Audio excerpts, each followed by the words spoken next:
Hello friends, welcome back to our channel Manakara. இன்னைக்கு இந்த வீடியோல 11th ஸ்டாண்டர்ட் அக்கவுண்டன்சி பப்ளிக் எக்ஸாமினேஷனுக்கான ஒரிஜினல் क्वेश्चन பேப்பர் தான் பார்க்க போறோம். அது பார்க்கிறதுக்கு முன்னாடி மானக்கரா சீரியல் சேனலை சப்ஸ்கிரைப் பண்ணிட்டு வீடியோ ஃப்ரெண்ட்ஸ்க்கு ஃபார்வர்ட் பண்ணி பாருங்க.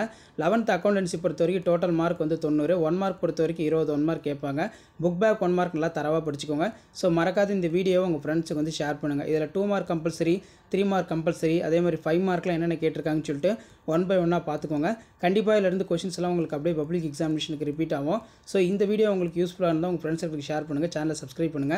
நான் அப்லோட் பண்ணக்கூடிய क्वेश्चन பேங்க்ல இருக்கக்கூடிய क्वेश्चन சம்ஸ் எல்லாத்தையும் நல்லா வெல் பிராக்டீஸ் பண்ணிட்டு போங்க.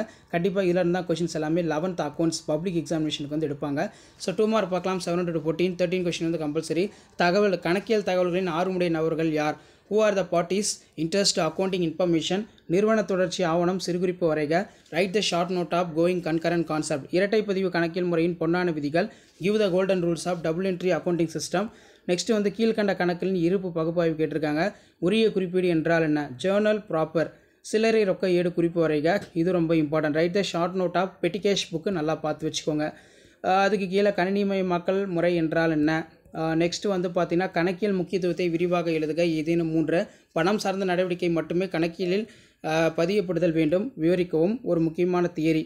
ஸோ தியரி பொறுத்த வரைக்கும் இந்த கொஷின் பேங்க்ல இருக்கக்கூடிய கொஷின் எதுவுமே ஸ்கிப் பண்ணாதீங்க, எல்லாமே ரொம்ப ரொம்ப முக்கியம்.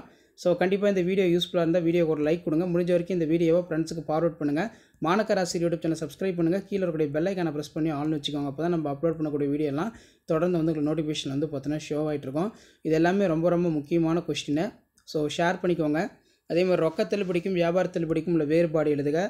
Bring out the difference between cash discount trade discount ரொம்ப முக்கியம். ஸோ இந்த கொஷின் பேங்கில் இருக்கக்கூடிய 5 மார்க் சம்மு, அதே மாதிரி 3 மார்க் கம்பல்சரி, 2 மார்க் கம்பல்சரி, பல்வேறு வகையான கணக்கியல் மென்பொருள்களை விளக்குக. Explain the various type of accounting software, இதெல்லாம் ரொம்ப ரொம்ப முக்கியம். குறிப்பேட்டின் பேருடன் வேறுபடுத்துக. Distinguish between journal and ledger ரொம்ப முக்கியம். ஸோ இந்த கொஷின் பேங்கில் இருக்கக்கூடிய கொஷின்லாம் பார்த்துக்கோங்க. 2 மார்க் 3 மார்க்லாம் ரொம்ப ரொம்ப இம்பார்ட்டன்ட். ஸோ 2 மார்க் 3 மார்க்லாம் கொஞ்சம் நல்லா படிச்சுட்டு போங்க. ஸோ 3 மார்க் வந்து பார்த்தீங்கன்னா கம்பல்சரி. 14ல் வந்து தியரி கேட்டாங்க பாருங்கள். வரவு இருப்பு மட்டும் காட்டும் கணக்குகளை பட்டியலிடுக. List out the accounts have only credit balance. நீள் பயன் வருவாயின் செலவு. தேய்மானம் ஏற்படுவதற்கான காரணங்கள். வங்கி சரிகட்டும் பட்டியல் தயாரிப்பதற்கான காரணங்கள். அதே மாதிரி எதிர்ப்பதிவு உதாரணத்துடன் எழுதுக.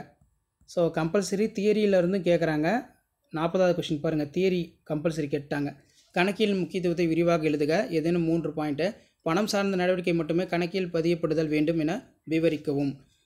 ஸோ மறக்காம ஷேர் பண்ணுங்கள், சப்ஸ்கிரைப் பண்ணுங்கள். இதான் 11th ஸ்டாண்டர்ட் அக்கௌண்ட்ஸ் பப்ளிக் எக்ஸாமினேஷனுக்கான ஒரிஜினல் கொஷின் பேப்பர். தேங்க்யூ.